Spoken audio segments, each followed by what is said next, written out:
آج پھر اسے اس منحوس کمرے کی جانب جاتے دیکھ الشبا بھنا کر اس کے سامنے آئی تھی۔ راہم نے آئی برو اچکا کر اسے دیکھا، جیسے پوچھنا چاہتا ہو کیا تکلیف ہے راہم، مسئلہ کیا ہے آپ کے ساتھ؟ کیوں کر رہے ہیں آپ میرے ساتھ ایسا؟ آپ جانتے ہیں آپ روز انسلٹ کرتے ہیں میری، مجھے اگنور کر کے، میری ذات کی نفی کر کے، مجھے میرے حق سے محروم رکھ کے، کیوں آخر کیوں؟ میں پوچھتی ہوں تکلیف کیا ہے آپ کو؟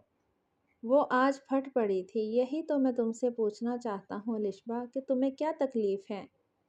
7 ماہ ایشو، 7 ماہ میں اس کی انسلٹ کرتا رہا، اسے اگنور کیا، اس کی ذات کی نفی بھی کی، اسے اس کے ہر حق سے محروم رکھا۔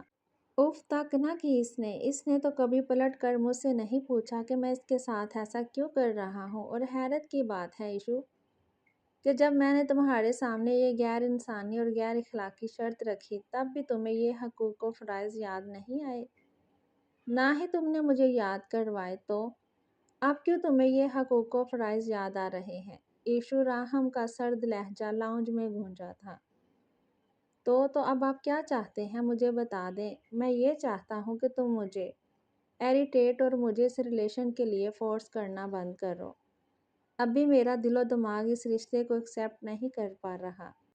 تو میرے سر پر سوار مت ہو۔ وہ 7 ماہ صبر و تحمل سے گزار سکتی ہے، تم 17 دن نکال کر دکھاؤ مجھے، شاید میرا دل تمہاری جانب راغب ہو جائے۔ وہ پھنکار کر کہتا دھڑ سے دروازہ کھول کر اس روم میں داخل ہوا تھا۔ وہ اس کے پیچھے ہی لپکی تو راہم دروازے میں ہی پھیل کر کھڑا ہو گیا اور اسے گھورنے لگا۔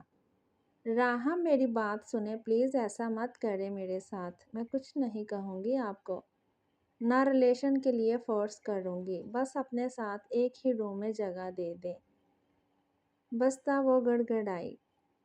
راہم نے ایک سڑک سیاہ پڑی، وہ لمحے وہ پل یاد آئے جب وہ بار بار اور ہر بار چپ چاپ اسے تنہا چھوڑ کر دوسرے روم میں چلی جایا کرتی تھی، تاکہ راہم کسی دوہری اذیت سے دوچار نہ ہو جائے، اور اس سامنے کھڑا وجود نے اسے مسلسل زج کر رکھا تھا۔ راہم نے ٹھک سے دروازہ اس کے منہ پر بند کیا تھا، چیختی کپڑیوں کو سہلایا۔ ادھر گھر میں زہرا بیگم سمیت کوئی اس کا فون نہیں اٹھا رہا تھا، موبائل فون سے اسے بلاک کر دیا گیا تھا شاید، اور لینڈ لائن اتار دی گئی تھی۔ اس نے ایک مرتبہ پھر فون نکالا اور منیہا کا نمبر ڈائل کیا، جو کہ پھر سے ان ریچ ایبل آ رہا تھا۔ اب کی بار فون دیوار پر مار کر چکنا چور کیا تھا، چٹکتے اعصاب، پسلیوں سے سر پٹکتا دل۔ اسے کسی پل کسی صورت سکون نہیں آیا۔ نیند کی دیوی بھی تو روٹھ چکی تھی، نہ پوری رات نیند آئی، بس کسی طرح قطرہ قطرہ رات کے ساتھ خود پگھلا۔ فجر کی اذان ہوتے ساتھ ہی وہ تیاری کر کے گاڑی لے کر نکلا تھا۔ منیہا کچن میں زہرا بیگم کے ساتھ جلدی جلدی ہاتھ چلا رہی تھی۔ 11 بجے کا وقت تھا۔ ناشتہ تو صبح 8 بجے کا کر ہی چکے تھے۔ اب زہرا بیگم کا بھانجا اٹلی سے تشریف لا رہا تھا تو اسپیشل پروٹوکول دینا تو بنتا تھا نا۔ وہ دونوں انواع اقسام کے کھانا بنانے میں سر کھپا رہی تھی، اور ان کی اس تنگ و دو پر حیا صاحب کتنے دنوں بعد اخبار کا مطالعہ کرتے ہلکا سا مسکرا رہے تھے۔ جب باہر چھوٹے سے پورچ میں گاڑی کی مخصوص آواز آئی تو وہ تینوں بری طرح چونکے تھے۔ حیات صاحب کے ماتھے پر ان گنت بل پڑے۔ زہرا بیگم جو آج ہی صدمے سے کچھ باہر آئی تھی، گاڑی کی آواز سن کر چہرہ لٹھے کی طرح سفید پڑ گیا۔ حیات صاحب کو ملتجی نگاہوں سے دیکھا، جن کے چہرے پر چٹانوں سی سختی در آئی تھی۔ منیہا کے بھی پیروں تلے سے زمین کھسک چکی تھی۔ منیہا بیٹا اندر اپنے کمرے میں جاؤ، حیات صاحب کی غصے سے ابال کھاتی آواز لاؤنج میں گونجی۔ تو منیہا جلدی سے کچن سے نکل کر اپنے کمرے میں بھاگ گئی۔ وہ جو اطمینان سے اندر آ رہا تھا، اتنے دنوں بعد دیدار کی خواہش جو دل میں انگڑائی لے کر بیدار ہوئی تھی، حسرت میں بدل گئی کہ بس اس کی پیٹھ ہی دیکھ پایا، رخ روشن کا دیدار تو نہیں پایا تھا۔ السلام علیکم، اس نے بآواز بلند سلام کیا، جس کا جواب دینا حیات صاحب نے ضروری نہیں سمجھا تھا۔ وہ زہرا بیگم کی جانب آیا، جو اسے سینے میں بھونج کر ماتھے پر پیار دیا کرتی تھی۔ مگر اب حیات صاحب کی جانب نم نگاہوں سے دیکھ کر اس کی جانب سے پیٹھ موڑ گئی۔ راہم نے سنجیدگی سے انہیں دیکھا اور حیات صاحب کے قریب آیا۔ کیا بات ہے پاپا، خیریت تو ہے؟ کوئی ناراضگی ہے آپ لوگوں کی مجھ سے؟ راہم نے سنجیدگی سے پوچھا تو حیات صاحب اس کی ڈٹائی پر اش اش کر اٹھے۔ اخبار ایک طرف رکھتے وہ اس کے سامنے روبرو آ کر کھڑے ہوئے تھے۔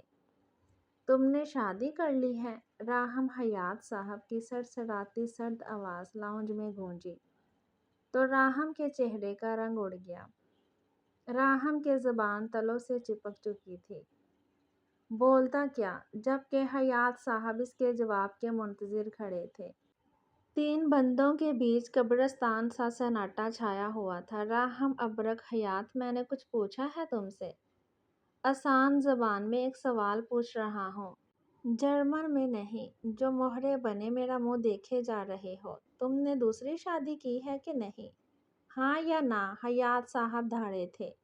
زہرا بیگم زندگی میں پہلی مرتبہ اتنے کول مائنڈ اور تحمل مزاج حیات صاحب کو یوں اپنا ٹیمپر کوشش کرتے دیکھ رہی تھی۔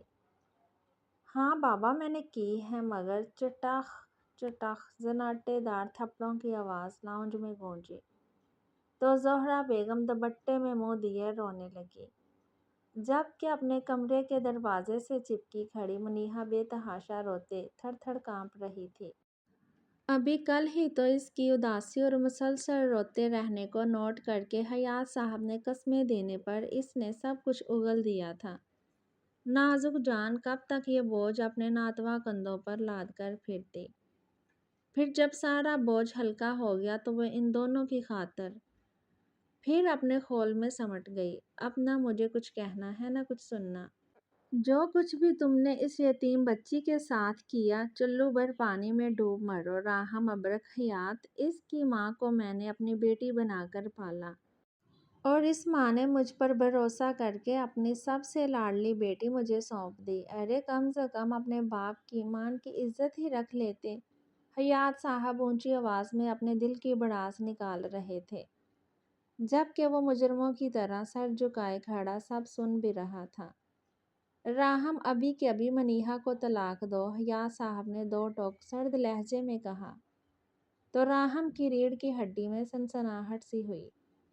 راہم نے بے اختیار اپنی ماں کی جانب مدد طلب نگاہوں سے دیکھا، جو نگاہیں چرا گئی تھی۔ سنا نہیں تم نے؟ بہرے ہو گئے ہو کیا؟ اب تو بھول ہی جاؤ کہ میں اس حساس دل بچی کو تم جیسے بغیرت، ناخلف، کم ظرف، بد کردار اور کاٹ کے الو کے ساتھ رہنے دوں گا۔ اور بابا پلیز مجھے بد کردار تو مت کہیں۔ وہ سب کچھ چپ چاپ سنتا رہا، مگر جب بات کردار پر آئی تھی سخت بلبلا ہی تو اٹھا تھا۔ وہ تو تم ہو، اور اب سے بڑے کاٹ کے الو کہ جس نے جہاں لگایا تم پاگلوں کی طرح لگ پڑے، نہیں تو گھر والی کے ہونے کے باوجود یوں گل نہ کھلاتے پھرتے۔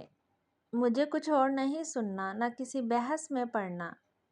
تم ابھی کے ابھی منیہا کو طلاق دو۔ ان کا غصے کی انتہا سے لال ببو کا چہرہ دیکھ راہم کے رونگٹے کھڑے ہوئے تھے۔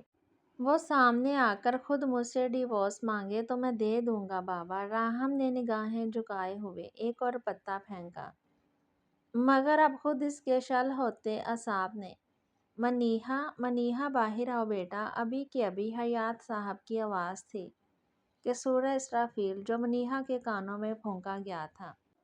اس کی ٹانگیں بے جان ہو چکی تھیں، مگر یہ کمزور پڑنے کا وقت تو نہیں تھا۔ اب جب کہ اس کے بڑوں نے اس کے سر پر دستِ شفقت رکھا تھا تو اسے بھی اس محبت کو اپنی جوتی کی نوک پر رکھنا تھا جس نے اس کی حیثیت کو دو کوڑی کا بنا کر رکھ دیا تھا، اور اس کے ساتھ ساتھ اس کے پورے وجود کو سوالیہ نشان بنا ڈالا تھا۔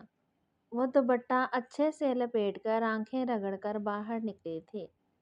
راہم نے اس کے روح افزا اور رگوں میں سکون اترتے وجود کا سرتا پاں غور سے دیکھا، جو جان چند دنوں میں ہی کسی نازک پھول کی طرح مرجھا چکی تھی۔ سرمئی لباس میں وہ سوگوار سی سیدھا اسی کے دل میں اتری تھی، مگر منیہا نے ایک بار بھی اس کی جانب نہیں دیکھا تھا، آدھی بار بھی نہیں، اور یہ بات سوئی کی انی کی طرح اسے چبھی تھی۔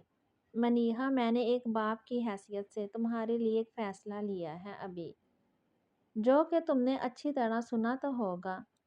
تم کیا اپنے باپ کے فیصلے سے متفق ہو؟ یہ فیصلہ منظور ہے نا تمہیں؟ حیات صاحب نے سیدھے سباؤ اس سے سوال پوچھا۔ جی بابا، اس نے فوراً کہتے اس بات میں سر ہلایا۔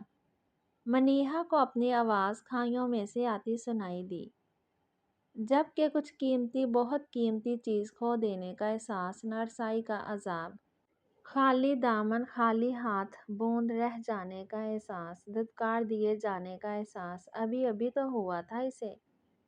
اس کے اندر کچھ چھن سے ٹوٹا۔ بے یقین نگاہوں سے منیحا کے سستہ چہرہ دیکھا۔ جاؤ میری بچی، اپنے کمرے میں جاؤ۔ حیات صاحب نے اس کے لرزتے وجود پر ایک ترہم اور دکھ بھری نظر ڈالی اور اس کے سر پر ہاتھ رکھا۔ وہ دوبارہ بھاگ کر کمرے میں غائب ہو گئی تھی۔ راہم نے ایک حسرت بھری نگاہ اس بند دروازے پر ڈالی۔ سن لیا کہ کوئی حسرت باقی ہے؟ وہ سن رہی ہے تم راہم، تم ابھی کے ابھی طلاق دے کر جاؤ گے یہاں سے۔ حیات صاحب کی آواز میں پھر چٹانوں سی سختی در آئی تھی۔ نہیں بابا، میں نہیں دوں گا، راہم نے دھیمے، کمزور سے مگر اٹل لہجے میں کہا تھا۔ غم و غصے سے لگی تو اس کے بھی تن چکی تھی۔ چٹاخ! ایک اور زوردار تماچا راہم کا گال سرخ کر گیا تھا۔ زہرا بیگم کا کلیجہ منہ کو آیا تھا۔ حیات صاحب کا بازو پکڑا۔ کیا کر رہے ہیں آپ؟ جوان اولاد ہیں، خدا را بس کرے۔ ممتا تڑپی تو وہ بے حد روتے التجا کرنے لگی۔ دیکھ رہی ہو زہرا، اس بغیرت کی دیدہ دلیری، اس بچی کی زندگی برباد کر کے اب بھی کیسی ڈٹائی سے بول رہا ہے کہ اسے آزاد نہیں کرے گا۔ اسے بولو ابھی طلاق دے منیحا کو، اور اس کی شادی میں تمہارے بانجے سے کروں گا جو آج اسی مقصد سے پاکستان آنے والا ہے۔ سمجھو رشتہ پکا کیا میں نے۔ حیات صاحب نے راہم کے سر پر چھت گرائی۔ اب کی بار وارکاری تھا جو سیدھا روح پر پڑا۔ تبھی اس نے تڑپ کر حیات صاحب کی جانب دیکھا، جو آج اسے پرائے سے لگ رہے تھے۔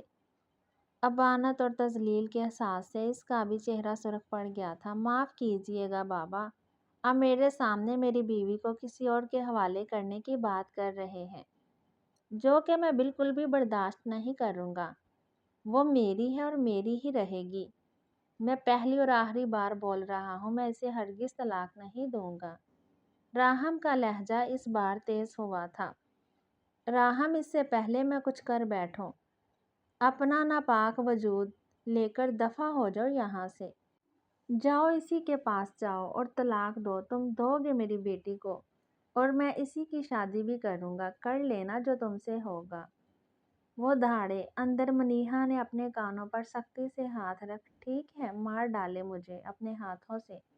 جب وہ بیوہ ہو جائے تو کر لیجیے گا اپنے شوق پورے، میرے جیتے جی تو یہ ممکن نہیں۔ وہ گھرایا۔ راہم، بکواس بند کرو اور جاؤ یہاں سے ابھی۔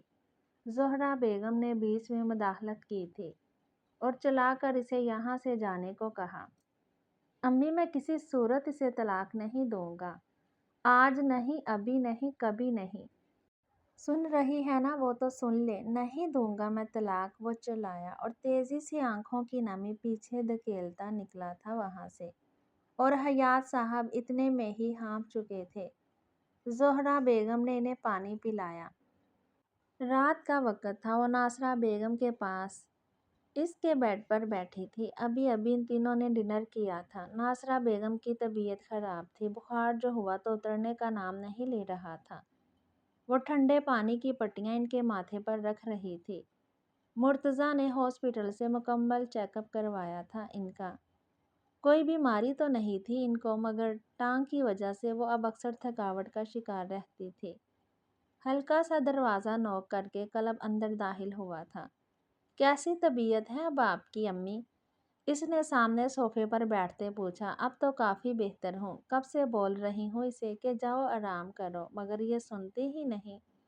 ناصرہ بیگم نے اس کے سر پر محبت سے ہاتھ رکھا۔ بالکل امی، یہ کب سنتی ہے کسی کی؟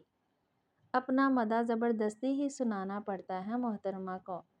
مرتضیٰ نے چھیڑنے والے انداز میں بول کر دانتوں تلے لب دبایا، اس کی بات کے معنی و مطالب سمجھ کر، اور معنی خیز بولتی نگاہوں کی تپش سے مناہل گڑبڑائی، جبکہ ناصرہ بیگم مسکرا دی۔ ایسا کریں، آج پھپھو امی کی طبیعت ٹھیک نہیں ہے تو آپ نہ جا کر لیٹ جائیں، میں پھپھو امی کے پاس ہی رہوں گی آج، مناہل نے مرتضیٰ کی جانب دیکھنے سے گریز کرتے ہوئے کہا۔ مرتضیٰ کے تو کاٹو تو بدن میں لہو نہیں والا حساب تھا، شکایتی نگاہوں سے اسے ایک گھوری سے نوازتے وہ شرافت سے اٹھ بھی گیا اور اپنے کمرے میں چلا گیا۔ ارے کوئی نہیں، جاؤ تم آرام کرو مناہل، اب میں ٹھیک ہوں، سو جائیں پھپھو امی۔ وہ ان کے قریب ہی نیند دراز ہوئی تھی، آدھی رات کا وقت تھا، وہ ناصرہ بیگم کا سر دباتی ان کے قریب ہی کافی انکمفرٹیبل حالت میں بیڈ گراؤنڈ سے ٹیک لگا کر ابھی سوئی تھی، مگر کوئی جانی پہچانی آہٹ پا کر کسمسائی تھی۔ مرتضیٰ کمرے میں داخل ہوا، ناصرہ بیگم کے قریب جا کر ان کا ٹمپریچر چیک کیا، جو کہ بالکل نارمل تھا، اور وہ سکون سے گہری نیند سو رہی تھی۔ مناہل کی آنکھ کھلی تھی، مرتضیٰ کو ناصرہ بیگم کے سرہانے بیٹھا دیکھ تو گڑبڑا کر اٹھ بیٹھی۔ آپ کو شاید پھپھو امی کی طبیعت پریشانی کی وجہ سے نیند نہیں آ رہی، پریشان نہ ہو، اب بالکل ٹھیک ہے پھپھو امی۔ اس نے دوپٹہ درست کیا اور آہستگی سے بولی، امی کی طرف سے تو اب کوئی پریشانی نہیں، مگر اس گھر میں ایک اور وجود بھی ہے جس نے میری نیندیں مجھ سے چھین رکھی ہیں۔ وہ پاس آئے تو نیند آئے، جھنجھلا کر مگر آہستہ آواز میں اپنا مسئلہ اس کے گوش و گزار کرتا وہاں سے نکل گیا۔ وہ مناہل نے اپنا سر تکیے پر پیٹنا، پھر شرافت سے اٹھی اور چپل پہن کر کندھوں پر دوپٹہ درست کر کے کمرے سے باہر نکل کر اپنے پیچھے دروازہ آہستگی سے بند کیا اور اس کمرے کی جانب بڑھی۔ اپنے کمرے میں داخل ہوئی تو وہ حسب توقع اس کے انتظار میں دروازہ کھولے بیڈ پر آنکھوں پر بازو رکھے نیم دراز تھا۔ وہ اندر داخل ہوئی تو ڈور لاک کیا، آہٹ پر مرتضیٰ نے بازو ہٹا کر اسے دیکھا، پھر اپنے پہلو سے بیڈ سے کمفرٹر اٹھایا۔ وہ چپ چاپ آگے بڑھی اور اس کے لیے ہٹائے گئے کمفرٹر کی جگہ پر لیٹ کر اس کے سینے پر سر رکھا۔ قلب نے آسودگی سے آنکھیں موندی۔ اے مینو، یو نو وٹ، تمہارے قرب کی لذت میرے دل میں اتر کر یوں مجھے مدہوش کرتی ہے کہ جیسے سرد اور میٹھی ہوا کا دل نشیں جھونکا جلستی دھوپ میں گزرے۔ اس کے بالوں میں ہاتھ پھیرتا وہ اس کے کانوں میں میٹھا سا رس گھول رہا تھا۔ وہ اس کی باہوں میں ہی خود میں سمٹ گئی۔ کیا ہوا؟ مرتضیٰ اس کے سمٹنے پر مسکرایا۔ ابھی تو آپ کو ایک وجود کی وجہ سے نیند نہیں آ رہی ہے، تو اب جب وہ میسر ہے تو چپ چاپ شرافت سے سو جائیں۔ مناہل نے اسے جھڑکا۔ اس نے مناہل کا چہرہ ہاتھوں میں لے کر اس کے گال پر اپنے مونچھیں رب کی۔ اف، یہ کیا کر رہے ہیں یہ آپ؟ مناہل نے اس کے سینے پہ مکے برسائے۔ اب روز منہ سے بتایا کرو کہ کیا کر رہا ہوں یا کیا کرنے لگا ہوں۔ مرتضیٰ نے اس کے کان میں سرگوشی کی، مونچھوں کی چبھن پر کان پر محسوس ہوئی تو وہ اپنی گھبراہٹ چھپانے کو گرائی۔ یہ مونچھیں مجھ سے 2 فٹ کے فاصلے پر رکھا کریں، سمجھے آپ؟ نہیں رکھ سکتا۔ کیا کرو گی؟ وہ بھی اب اسے سینے پر گرائے بولا تھا، میں بھی آپ کو دانتوں سے کاٹ کھاؤں گی۔ وہ دانت کچکچا کر بولی، شیور، اس نے دعوت دی اور ایک مرتبہ پھر اپنی مونچھیں اس کی گردن پر رب کی۔ اب کی بار مناہل اس کے چہرے پر جھکی تھی اور اس کے نچلے لب کو اپنے دانتوں تلے بھونچا۔ وہ تڑپا اور قہقہ لگا کر ہنسا۔ مناہل اپنی ہی حرکت پر تکیے میں منہ دے گئی تھی، مگر وہ اس پر حاوی ہوا تھا۔ اس کا بدلہ تو میں سود سمیت لوں گا، بزدل چوہیا۔ رات گہری تھی اور اس کا بدلہ لینے کا ارادہ پختہ تھا۔ وہ آج پھر حیات صاحب کے سامنے سر جھکائے کھڑا منت فریاد کر رہا تھا، پلیز بابا، معاف کر بھی دیں مجھے، میں شرمندہ ہوں۔ آپ کے سب الزام شکوے شکایت بجا، لیکن وہ میری بیوی ہے، میری ذمہ داری جسے نبھانے میں میں کامیاب نہ ہو سکا۔ پر پلیز ایک موقع دے دیں بابا، میں آپ کی سب شکایتیں دور کر دوں گا، اب کبھی شکایت کا موقع نہیں دوں گا، اسے پلیز میرے ساتھ بھیج دیں۔ وہ ملتجی لہجے میں بولا تھا۔ راہم ابرک حیات دفع ہو جاؤ یہاں سے، میرا پہلا اور آخری فیصلہ یہی ہے کہ منیہا تمہارے ساتھ کہیں نہیں جائے گی، طلاق نہیں دینی نہ دو، اب میں سیدھا کورٹ جاؤں گا اور اسے خلا دلواؤں گا، حیات صاحب نے دو ٹوک انداز میں اسے کہا اور باہر کا راستہ دکھایا۔ وہ آج پھر دھتکار دیا گیا تھا، لاہور سے ذلیل ہو کر تھکا ہارا واپس آیا تھا۔ یہ 2 ماہ پل پل اس نے اذیت کی انتہا میں گزارے تھے۔ 2 ماہ میں کوئی 10ویں چکر وہ لاہور کے لگا چکا تھا، مگر اس کے بابا ایسے بگڑے تھے کہ اسے معاف کرنے کا نام نہیں لے رہے تھے۔ اوپر سے وہ جب بھی لاہور آتا وہ جانے کہاں چھپ جاتی، جس کی ایک جھلک دیکھنے کو وہ بے تاب تھا، مگر وہ اس کے سامنے نہیں آتی تھی کہ حیات صاحب کا سختی سے حکم تھا کہ نہ وہ اس کے سامنے آئے گی، نہ اس کے ساتھ جائے گی، نہ گھر کی دہلیز پار کرے گی۔ راہم ہر مرتبہ نامراد واپس لوٹ آتا تھا جیسا کہ کل لوٹا تھا۔ آج آفس میں دن یوں ہی کسل مندی لیے گزرا تھا۔ بیزار اور اکتایا سا وہ گھر آیا، لاؤنج میں داخل ہوا تو سامنے سامان پڑا دیکھا۔ راہم نے ایک گہری سانس اپنے اندر کھینچی، مطلب الشبہ واپس آ چکی تھی۔ آج ان کی شادی کو تقریباً 2 ماہ کچھ دن ہونے والے تھے۔ پچھلے 3 ہفتے سے الشبہ اپنی ماں کے گھر پر تھی۔ کچھ بھی تو ٹھیک نہیں تھا، وہ ایشو کے ساتھ بالکل نارمل تھا، مگر ان کا رشتہ ابھی تک آگے بڑھ ہی نہیں پایا تھا، نہ ہی مکمل ہو پایا۔ اس عرصے کے دوران الشبہ نے اسے اپنی جانب مائل کرنے کے 1000 جتن، 1000 گر آزمائے تھے، مگر وہ گھوڑے کی لگام کھینچ کر اسے ندی تک کھینچ کر لے جا سکتی تھی، مگر اسے زبردستی پانی پینے پر ہرگز مجبور نہیں کر سکتی تھی۔ تبھی وہ بھی ابھی تک نامراد اور ادھوری تھی۔ یوں بھی انسان جو دوسروں کے لیے برا سوچتا ہے، آخر یہ کیوں بھول جاتا ہے کہ وہ برائی لوٹ کر اسی کے دامن کو آ لپٹے گی۔ راہم اندر داخل ہوا تو وہ کچن سے نکلی تھی۔ کل آپ پھر لاہور گئے تھے، کیا ہوا؟ پھر واپس آ گئے ٹھوکریں ٹھڈے کھا کر؟ نہیں قبول کیا چہیتی نے، شاید کوئی اور پسند آ گیا ہوگا، وہ سکون سے بولی۔ پہلے تو راہم نے حیرت سے پھٹی آنکھوں سے اس کی گوہر افشانی ملاحظہ کی، پھر اس کی جرأت اور زبان درازی پر غصے سے پاگل ہو گیا۔ بکواس بند کرو ایشو، حد میں رہو اپنی، وہ دھاڑا، کمال ہے، میں نے تو سچ کہا، اب آپ کو کڑوا لگ رہا ہے تو میں کیا کروں، وہ لاپرواہی سے بولی۔ اپنی حد میں رہو ایشو، اور یہ کس لہجے میں کس طریقے سے بات کر رہی ہو تم مجھ سے؟ راہم نے عجیب انداز سے اس کے بدلے بدلے تیور دیکھے، جسے شاید میکے والوں نے پٹیاں پڑھا کر بھیجا تھا۔ راہم تلملاتا اپنے کمرے میں آیا تھا۔ اذیت ہی اذیت تھی، وہ الشبہ سے اپنی پسند، اس سے وقتی اٹریکشن کو محبت سمجھ بیٹھا تھا، اور جس کی محبت اس کی رگوں میں سرایت کر چکی تھی، اسے اپنے ہاتھوں سے ہی گنوا بیٹھا تھا۔ وہ منیہا سے کس قدر محبت کرتا ہے، اس بات کا تدراک ہوتے کافی دیر ہو گئی، اور محبت ہاتھ سے سوکھی ریت کی ماند پھسل گئی۔ الشبہ کے ساتھ یہ دن گزار کر پتہ چلا کہ اسے تو اس میں دلچسپی تھی ہی نہیں، تبھی ابھی تک اس کے دل میں اس کی قربت کی خواہش کبھی جاگی ہی نہیں، اور اسی لیے ہی الشبہ کے راہم کو اپنی جانب راغب کرنے کے باوجود وہ اس کی جانب متوجہ نہ ہو پایا، اور ان میں کبھی کوئی ریلیشن بن ہی نہیں پایا۔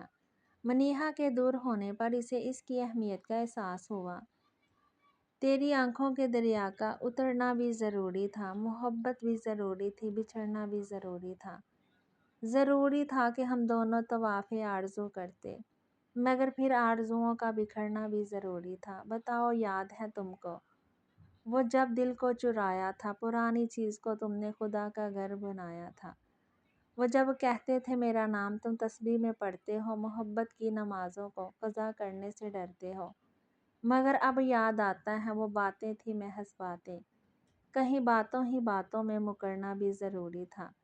وہی ہیں صورتیں اپنی، وہی میں ہوں، وہی تم ہو، مگر کھویا ہوا ہوں میں، مگر تم بھی کہیں گم ہو۔ محبت میں دعا کی تھی سو کافر تھے، کافر ہیں، ملی ہیں منزلیں پھر بھی مسافر تھے، مسافر ہیں تیرے دل کے نکالے ہم کہاں، بھٹکے کہاں پہنچے، مگر بھٹکے تو یاد آیا۔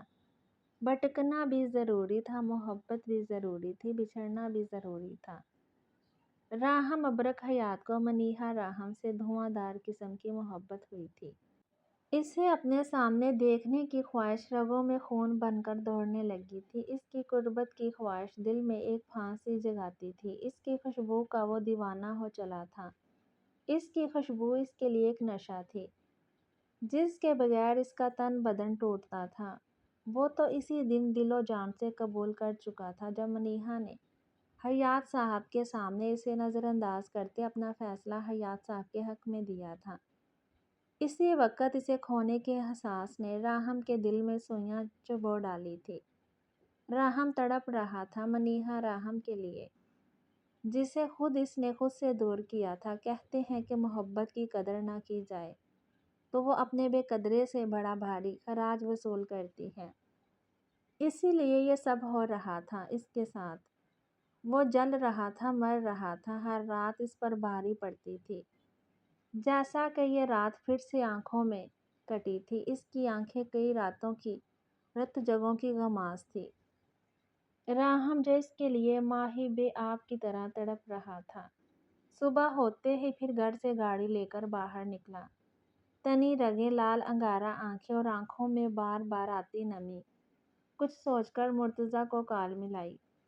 مرتضیٰ آفس سے لیٹ نائٹ واپس آ رہا تھا جب اسے دعا کی کال آئی۔ اس نے فون یس کر کے کان کو لگایا تو پیروں تلے سے جیسے زمین ہی سرک گئی۔ مرتضیٰ نے گاڑی بھگائی تھی اور فوراً دعا کے گھر گیا۔ وہ جانتا تھا یہ وقت بھی آئے گا مگر اتنی جلدی یہ سوچا نہیں تھا۔ اس نے تو بالا ہی بالا تیاری کی تھی اور اب اتنی ایمرجنسی پڑ گئی تھی۔ مناہل کی کافی دن سے طبیعت بوجھل سی رہنے لگی تھی مگر چیک اپ کروانے پر جو خوشخبری سننے کو ملی وہ آسمان میں اڑنے لگی تھی۔ ایک تو ان 2 ماہ میں من چاہے شخص کی قربت اور پہلو میں جیسے اس کے دل کی ملکہ بن کر گزرے تھے۔ وہ خود کو بہت اہمیت دینے لگی تھی اور اب تو جنت اس کے قدموں میں بچھنے والی تھی تو وہ کیوں نہ خود پر نازا ہوتی۔ سمٹ کر اور وہ شخص یہ خبر سن کر کیا ری ایکٹ کرے گا یہ سوچ سوچ کر مناہل کے دل میں ابھی سے گدگدی سی ہو رہی تھی۔ سب سے پہلے یہ خبر اس نے ناصرہ بیگم کو سنائی تھی۔ وہ بھی بے تحاشا خوش تھی۔ رات کافی لیٹ انہوں نے اس کا انتظار کیا مگر اس نے فون کر دیا کہ وہ ایک ضروری کام میں مصروف ہے تو صبح ہی آئے گا۔ خوشبوؤں میں بسی وہ اپنا وجود پور پور اس کے لیے سجائے اس کے انتظار میں بیٹھی تھی۔ دن کا 1 بج چکا تھا اور اس کا کہیں اتا پتہ ہی نہیں تھا۔ اس گڈ نیوز کی وجہ سے ناصرہ بیگم بھی بے تحاشا خوش تھی مگر مناہل نے انہیں منع کر رکھا تھا کہ وہ کلب کو کچھ نہ بتائیں کہ وہ یہ خبر خود اسے سنانا چاہتی تھی۔ باہر گیٹ پر گاڑی رکنے کی مخصوص ہارن کی آواز آئی تو وہ بھاگ کر اپنے کمرے سے باہر آئی۔ ناصرہ بیگم بھی کچن کی کھڑکی سے مسکراتی یہ نظارہ دیکھنے لگی مگر ان کی مسکراہٹ پل بھر میں غائب ہوئی تھی۔ ان کے ہونٹوں کی جب سامنے کا منظر اور مناہل کا لٹھے کی طرح سفید پڑتا چہرہ دیکھا۔ کلب سنجیدگی سے گیٹ سے اندر داخل ہوا تھا اور اکیلا نہیں تھا، اس کے ساتھ اسکا بھی تھی۔ وہ ناصرہ بیگم اور مناہل کو نظر انداز کرتا اسی لیے اوپر کے پورشن کی جانب بڑھا تھا جس کا ایک کمرہ کل ہی اس نے خود سیٹ کیا تھا۔ مناہل بے تحاشا آنسو بہاتی ناصرہ بیگم کے کمرے میں بند ہوئی تھی۔ مرتضیٰ کچھ ہی دیر میں نیچے آیا تھا۔ ناصرہ بیگم اسی کے کمرے کے دروازے پر کھڑی تھی اور سرد و سپاٹ چہرہ لیے اسے ہی دیکھ رہی تھی جبکہ وہ مناہل کی تلاش میں ادھر ادھر دیکھ رہا تھا۔ وہ کمرے میں ناصرہ بیگم کے روبرو آیا تو ناصرہ بیگم کا بے اختیار ہاتھ گھوما تھا۔ ایک زناٹے دار تھپڑ مرتضیٰ کے گال پر پڑا تھا۔ مرتضیٰ نے شاکڈ سٹیٹ میں ماں کو دیکھا۔ امی، اس نے بولنا چاہا۔ ناصرہ بیگم نے اس کا گریباں پکڑا تھا۔ کیا گل کھلا کر آئے ہو مرتضیٰ؟ قسم خدا کی آج اگر تم نے اس بچی کے ساتھ کوئی زیادتی یا انصافی کی ہوئی تو میں اپنے ہاتھوں سے جان لے لوں گی تمہاری۔ ناصرہ بیگم پھنکار کر بولی جبکہ اتنے میں ہی وہ تھر تھر کانپنے لگی تھی۔ مرتضیٰ بوکھلایا اور انہیں تھام کر صوفے پر بٹھایا۔ ان کی جانب پانی کا گلاس بڑھایا جو کہ انہوں نے ہاتھ مار کر زمین پر پھینک دیا۔ مرتضیٰ نے سرسیہ بھری، کیا یار امی آپ دنیا کی پہلی ماں ہوں گی جنہیں اپنے بیٹے پر ہی بھروسہ نہیں اور اسے آپ اتنی اہمیت دیتی ہیں جس سے شروع دن سے میں جیلس فیل کرتا تھا اور یہی میرے اس کے وجود سے